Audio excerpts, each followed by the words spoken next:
আমরা differential cost analysis management accounting এর একটা গুরুত্বপূর্ণ অধ্যায়। আমরা এটা নিয়ে আলোচনা করব। সেটা কি, এখানে বিভিন্ন ধরনের কস্ট অ্যানালাইসিস করতে হয় ফাইন্যান্সিয়াল ম্যানেজারকে, যে ওই যে একটা ম্যানেজার সে প্রোডাক্টটা পারচেস করবে নাকি প্রডিউস করবে, ওই ডিসিশন নেওয়ার জন্য ডিফারেন্ট কস্ট অ্যানালাইসিস করতে হয়। আমরা এখানে সেটা সম্পর্কে জানবো। ওকে, আমরা দেখি।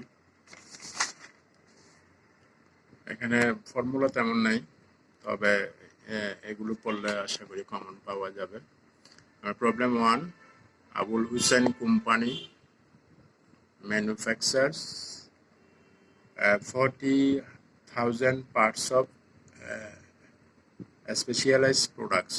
Okay, at this level of activity, the cost per parts is as follows: direct materials টাকা হলো যে 5, ডাইরেক্ট লেবার টাকা 10, তারপর হলো যে variable overhead 2, fixed overhead 8, total cost per parts 25. ওকে, আমরা এই কস্টগুলো আছে। An outside supplier has offered to sell 40,000 parts each year to Abul Hussain Company for Taka 22 per parts. If Abul Hussain Company accepts this offer, the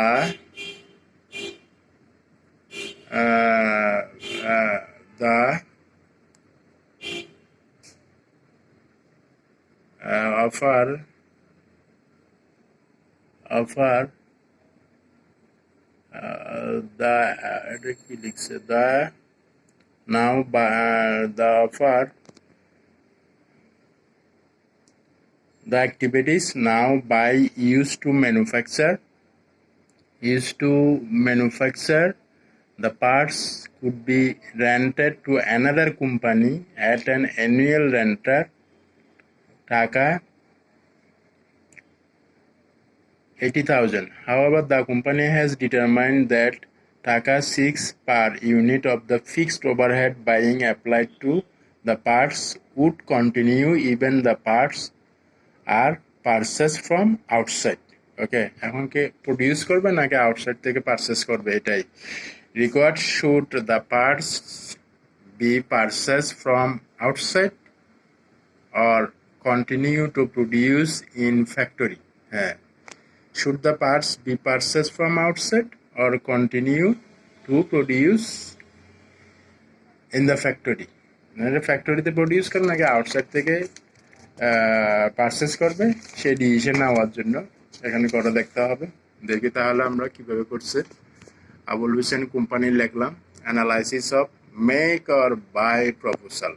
make মানে produce করবে, আর by মানে নাকি purchase করবে, দুইটাতে একটা ডিসিশন নিতে হবে। কোনটা করলে তার প্রফিট হয় সেটা দেখতে হবে।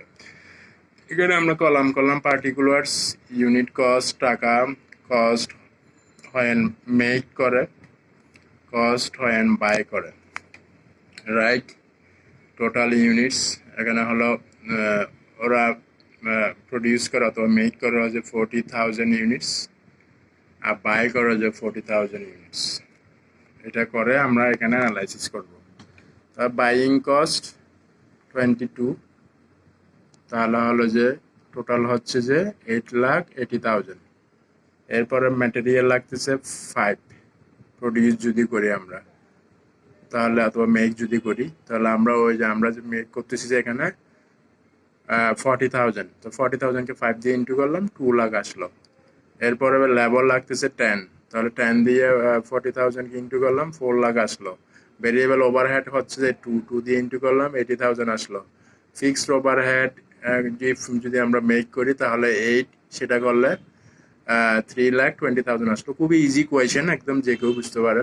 ফিক্সড ওভারহেড ইফ বাই করলে 6 আসবে, সেজন্য 6 দিয়ে ওখানে 40,000কে ইন্টু করলাম, 2,40,000 আসলো। ইয়েস, এখানে একটা রেন্টাল আছে, একটা মানে একটা ভাড়া দিতে হয়, সেটাই rental income if bye bye যদি করে তাহলে সেটা তার ইনকাম হয়ে যাবে, সেটাকে লেস করতে হবে কোনটা থেকে, বাই থেকে লেস করতে হবে। এটা হলো যে 80,000। তাহলে আমরা এখানে সব হিসাব করে দেখলাম কত আসলো, 10 লাখ, আর এটাতে আসছে কিন্তু 10,40,000। তো কোনটা করলে ভালো হবে? এখানে আমরা এটা ছিল যে কলমটা ছিল যে কিন্তু মেক, আর ওটা কিন্তু ছিল যে কিন্তু বাই। বাই করলে কিন্তু 10,40,000 হচ্ছে কস্ট, আর যদি আমরা মেক করি তাহলে 10 লাখ হচ্ছে। তাহলে difference in favour of making এভাবে লিখতে হবে এখানে 40,000 আমরা দেখছি। তাহলে আমরা যদি মেক করি 40,000 আমরা আমাদের মানে এক্সট্রা টাকা সেভ হচ্ছে, সেজন্য আমরা মেক করাটাই বেটার হবে, এটাই ডিসিশন। ওখানে আমরা 40,000 লিখে বোথ সাইডে কি করে দেওয়া হলো, ইকুয়াল করে দেওয়া হলো। ওকে, খুব ইজি কোয়েশন, একদম বোঝা যায়, অনেক কোনো ঝামেলা নেই। আরেকটা প্রবলেম পড়তেছি, অনেক company manufacturers and sales direct to consumers 10,000 jars of EVA snow per month at টাকা 1.25 per jar. The company's normal production capacity is 20,000 jars per month, and analysis of cost for 15,000 jars shows 15,000 analysis দেখাইছে। সেখানে বলা হচ্ছে direct material টাকা 1,000, direct labour 2,475, পাওয়ার 140, পাওয়ার আগে ছিল না, এখানে আছে এখন মিসেলনিয়াস সাপ্লাইস 430, এটা নতুন আছে, jars 600, fixed expense of manufacturing 7,955, total আসছে এখানে 12,600. এখন বলা হচ্ছে the company has received an offer to export under a different brand names of 1,20,000 jars of snow at 10,000 jars per month at 0.7 টাকা a jar. Yes, রেকর্ড করতে হবে, is the offer acceptable, মানে কোম্পানিটা এই অফারটা অ্যাকসেপ্ট করবে কিনা। এটাও same calculation of different cost and profit. Okay, particulars দিলাম, উইথাউট অর্ডার 10,000 জার্স, আর এটা হলো যে উইথ অর্ডার 10,000 জার্স, তার ডিফারেন্সটা কত থাকলো তাহলে 10,000 জার্স, রাইট। এখানে আমরা কি করবো দেখো, সেলস করতেছে এখানে, যদি এটা আমরা হোম মার্কেটে করি, সেটা একটা কথাটা হোম মার্কেট মানে শুধু ইনসাইড অফ দ্য কান্ট্রি, তাহলে এখানে হলো যে এখানে লেখাই আছে এটা 12,500, টোটাল হলো 20,000, আমরা ওখানে উপরে লিখছি সেটা উইথ অর্ডার 20,000। তাহলে আর মাইনাস করলে 20 থেকে 12,000 মাইনাস করলে ফরেন মার্কেট থেকে আমাদের 7,500 ফুলফিল করতে হবে। এখন আমরা ওই কস্টগুলো দেখি, ডাইরেক্ট ম্যাটেরিয়াল 1,000, আর ওইদিকেও 1,000, তাহলে টোটাল 2,000 আসতেছে। ডাইরেক্ট লেবার 2,475, ওখানেও 2,475, তাহলে 4,950 আসতেছে। পাওয়ার হলো 140, ওখানে 140, টোটাল করলে 280 আসতেছে। কারণ এটা হোম মার্কেটে এইগুলো, বাকিগুলো কিন্তু ফরেন মার্কেটে। মিসেলনিয়াস এক্সপেন্ডিচার সাপ্লাইস সেখানে হলো 430, ওখানেও 430, মাঝখানে অ্যাড করলে 860। তার জার্স হলো 600, ওখানেও 600, মাঝখানে হলো 1,200। এরপরে হলো টোটাল ভেরিয়েবল কস্ট, এখানে 4,645, আর ওটাতে হলো 4,645, অ্যাড করলে 9,290 আসছে। তারপর হলো কন্ট্রিবিউশন মার্জিন, সেটা হলো কন্ট্রিবিউশন মার্জিন হলো 7,855, ওখানে কত আসলো, ওখানে কিন্তু ওখানে 7,855 কন্ট্রিবিউশন মার্জিন, সবগুলো অ্যাড করে যা আসছে আর কি, ওখানেও আছে সেটা। তারপর লেস ফিক্স এক্সপেন্স একটা আছে, ফিক্স এক্সপেন্সটা লেস করতে হবে, ওটা ফিক্স এক্সপেন্সটা এখানে বলা আছে 795 আর 795, ওটাতে ফিক্স এক্সপেন্স নাই ফরেন মার্কেটে। তো এখানে তাহলে নেট ইনকাম নেট লস হয়েছে, এখানে লস হচ্ছে যে যদি হোম মার্কেটে করে 100, আর ওখানে সেটা হচ্ছে থাকতেছে। এটাই হলো যে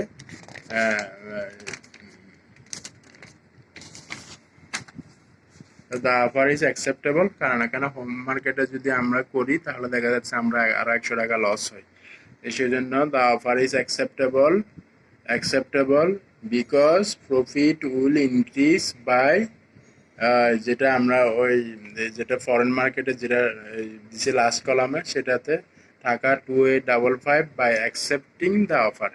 অফারটা যদি আমরা অ্যাকসেপ্ট করি তাহলে এটা প্রফিট হচ্ছে, কিন্তু হোম মার্কেটে করলে আমাদের 100 লস হচ্ছে। এই জন্য এই অফারটা অ্যাকসেপ্টেবল। ইয়েস, প্রবলেম 3 একটা দিছে, Eastland limited manufacturers 5,000 units of production in a year. Cost relating to the production are as under. Yes, raw materials taka 90,000, wages taka 60,000, factory overhead taka 50,000. 60% of factory overhead are fixed. Yes, office and selling expense are taka 30,000 and 24,000 respectively. Office expenses are 100% fixed and 45% of selling expenses are variable. Selling expenses variable, office expense fixed. Another company has given a proposed to buy 1,000 units from Island Limited, Taka 55 as price.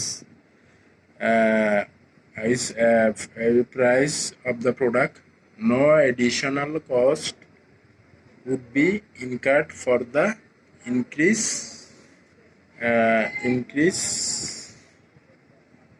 sales except Taka 2500 as transportation cost.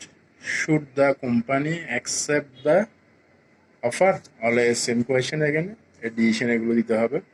Okay, first আমাদের material cost per unit final করতে হবে, material cost per unit final করতে হবে। এখানে আমরা দেখতে পাচ্ছি র ম্যাটেরিয়াল 90,000 আর ইউনিট হলো 5,000, ডিভিশন করলে টাকা 18 চলে আসলো per unit. Wages per unit করতে হবে, এখানে 60,000 আর টোটাল আমরা প্রডিউস করতেছি 5,000, তাহলে 12 চলে আসলো। ভেরিয়েবল ওভারহেড সেটা হলো যে টাকা 50,000-এর 45%, তাহলে 20,000 চলে আসলো। ফিক্সড ওভারহেড 50%-এর 60%, তাহলে হলো টাকা 30,000 চলে আসলো। ভেরিয়েবল সেলিং এক্সপেন্স সেটা বলেছে যে 24,000-এর 40%, তাহলে 9600। এরপরে ফিক্সড সেলিং এক্সপেন্স সেটা হলো 24,000-এর 60%, তাহলে 14,400। ভেরিয়েবল ওভারহেড রেট করলে আমরা ওই যে টাকা 20,000 যেটা সেটা ইউনিট দিয়ে ডিভিশন করবো। ভেরিয়েবল ওভারহেড রেট করলে সেটাকে আমরা ডিভিশন করবো 20,000টাকে। 20,000 কোথায় আছে 20,000, এখানে 20,000 কোথায় গেল? ও, এটা ভেরিয়েবল ওভারহেড যেখানে আছে, সে ভেরিয়েবল ওভারহেড যেটা আমাদের 3-তে লিখছি সেটাকে ইউনিট দিয়ে ডিভিশন করলে এটা চলে আসবে, রাইট। ভেরিয়েবল সেলিং এক্সপেন্স সেখানে হলো যে এখানে আমাদের সেলিং এক্সপেন্স আসলে 5-এ 9600, সেটাকে আমরা 5,000 দিয়ে ডিভিশন করছি, তাহলে 1.92 আসলো। এখন আমরা প্রফিটেবিলিটি স্টেটমেন্ট দেখাবো, সেখানে আমরা কীরকম প্রফিট হচ্ছে তখন আমরা ডিসিশন নিতে পারবো। এই জন্য আমরা কলাম করছি পার্টিকুলার, হোম মার্কেট, এরপর ফরেন মার্কেট আর টোটাল টাকা লিখছি। তো এখানে আমরা সেলস লিখছি ফার্স্টে, ওখানে রেটটা হলো 65, টোটাল হলো যে 32500, আর এখানে পার ইউনিট ফরেন মার্কেট 55, তাহলে 5500, টোটাল আসলো 3800। এর পরবর্তীতে আমাদের হলো ভেরিয়েবল কস্ট কী কী দিচ্ছে দেখো। মেটেরিয়ালস হলো পার ইউনিট 18 করে আমরা ফাইনাল করছি, তো 90,000, আর এটাও 18 করে, তাহলে 18,000, টোটাল 1,08,000। এর পরবর্তীতে ওয়েজেস এটা 12 করে আমরা ডিভিশন করে লিখছি আগের পেজে, এখানে 60,000, এটাও 12, তাহলে 12,000, টোটাল অ্যাড করলে 72,000। এর পরবর্তীতে ফ্যাক্টরি ওভারহেড 4 করে রেট পার ইউনিট, তাহলে এখানে হলো যে 20,000 আসলো, এখানে 4 করলে 4,000 আসলো, 24,000। এর পরবর্তীতে ভেরিয়েবল সেলিং এক্সপেন্স 1.92, তাহলে 9600, এটা 1.92 করলে পার ইউনিট 1900, টোটাল অ্যাড করলে 11,520।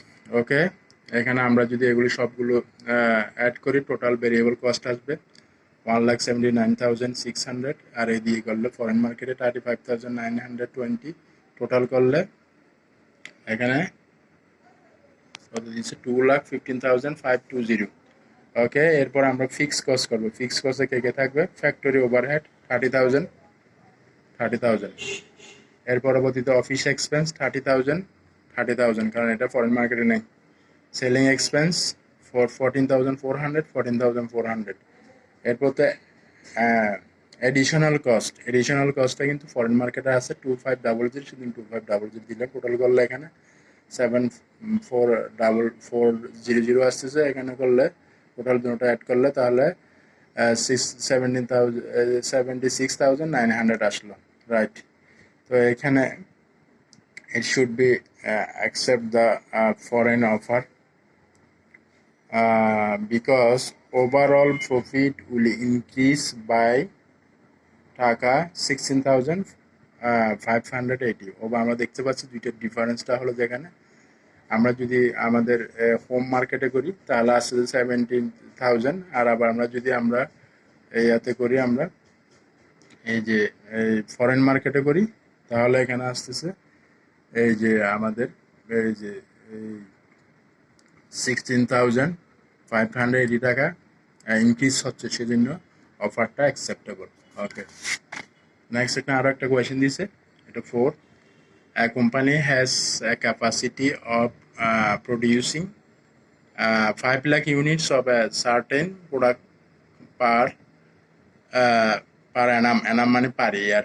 The sales department reports that the following prices are possible at various levels of production. ওকে, এরকম কোয়েশ্চেন আছে এখন, সেজন্য এটা একটা করালাম। ভলিউম অফ প্রোডাকশন, এটা হলো যে সেলিং প্রাইস পার ইউনিট। এখানে আমি 60% করলে 2 টাকা, 70% করলে 1.80, 80% করলে 1.60, 90% করলে 1.40, 100% করলে 1.25। মানে আমরা দেখতে পাচ্ছি আমরা যত পার্সেন্ট বাড়াই তত আমরা প্রাইসটা ইনক্রিজ, যে পার ইউনিট প্রাইসটা কমে যায় সেটা, right. The variable cost of manufacturing between this level is টাকা 0.50 per unit, and fixed cost is টাকা 4 lakh. Prepare a statement showing incremental revenue and differential cost at each stage. Which volume of production will be the profit be maximum? Yes, এখানে আমরা যে ভলিউমগুলো দিছে 60%, 70%, 80%, 90%, কোনটাতে profit maximum হবে সেটা find করতে হবে। এটা আরো ইজি, আমরা এটা দেখাচ্ছি। এখানে ফার্স্টে আমাদের টেবলটা statement showing incremental revenue and differential cost যেভাবে বলছে, এখানে আমরা দিয়েছি অ্যাক্টিভিটি লেভেল। এই সবচেয়ে ইজি এবং সবাই করতে পারবে এটা, যে কোনো স্টুডেন্ট। 60%, 70%, 80%, 90%, 100% দিয়ে দিছি। ফার্স্টে দিছি যে আমরা ইউনিটস প্রডিউস, ওখানে লেখা আছে আমি ইউনিটস প্রডিউস বলে, এখানে অনেক প্রডিউস করছে। আমরা যে কোনো একটা তো সেখানে 5 লাখ ইউনিটস করছে, তো ওখানে আমরা পার্সেন্টে মানে রূপান্তর করতে, কনভার্ট করতে ইজি হওয়ার জন্য আমরা 1 লাখের হিসাব করছি। 1 লাখের হিসাব করলেও সেটা ইজি যাবে, কারণ 1 লাখ হিসাব করলে 60%, 60,000 খুব ইজিলি বলা যাচ্ছে সেটা। আর 70% হলে 70,000, 80% হলে 80,000, 90,000 আর 1 লাখ এভাবে। তো এখানে সেলিং প্রাইস পার ইউনিট ওখানে 2, এখানে 1.80, 1.60, 1.40, 1.25। আর এরপরে হলো সেলস রেভিনিউ। সেলস রেভিনিউ কীভাবে করবো? আমরা ইন্টু করে দিছি। হ্যাঁ, 60,000-এর সাথে 2 ইন্টু করেছি 1,20,000, এটা ইন্টু করেছি 1,26,000, 1,28,000, 26,000, 25,000। ইয়েস, এরপরে হলো যে লেস ভেরিয়েবল কস্ট। ভেরিয়েবল কস্টটা লেস করছি, এটা এখানে গিভেন আছে। হ্যাঁ, 24,000, 28,000, 30,000, 36,000, আরটা হলো যে 40,000। তাহলে আসলো যে যেটা আসবে সেটা হলো contribution margin. Contribution margin minus করার পরে এগুলো আসলো। এরপর হলো মাইনাস করবো আমরা কন্ট্রিবিউশন মার্জিন থেকে ফিক্স কস্ট। ফিক্স কস্ট লেখায় আছে সবগুলোর জন্য 40,000 মাইনাস করে তাহলে নেট ইনকাম চলে আসলো। নেট ইনকাম চলে আসলো। হ্যাঁ, নেট ইনকাম চলে আসলো, রাইট। হ্যাঁ হ্যাঁ, ওখানে ওটা পার ইউনিটে বলা আছে যে ভেরিয়েবল কস্টটা 0.40 দিয়ে ইনটু করলে ইউনিটকে, তাহলে এখানে চলে আসবে সেটা যার যার ইনটু দিয়ে সেটা করলে ওখানে আমাদের ভেরিয়েবল কস্ট চলে আসবে। ওকে, নেক্সট আমরা তাহলে আমরা দেখতে পাচ্ছি নেট ইনকাম যখন 60% হয় তখন হয় যে 56,000, যখন 70% হয় তখন হয় যে 58,000, আর ওইটা হলো 80 হলে 56,000, 90 হলে 50,000, আর 45,000। তো কি দেখতে পাচ্ছি আমরা from the above table it is clearly shown that at the 70% production level the profit will be maximum, এইটুকুই। ওকে, এগুলো ভালোভাবে প্র্যাকটিস করলে আমরা আশা করি আমাদের ওখানে ন্যাশনাল ইউনিভার্সিটি বলো, যে ইউনিভার্সিটি বলো, যেখানে যেখানে অনার্সে কিংবা মাস্টার্স লেভেলে যেখানে থাকুক না কেন একটা কোয়েশ্চেন আনসার করা যাবে। ওকে, থ্যাংক ইউ ভেরি মাচ।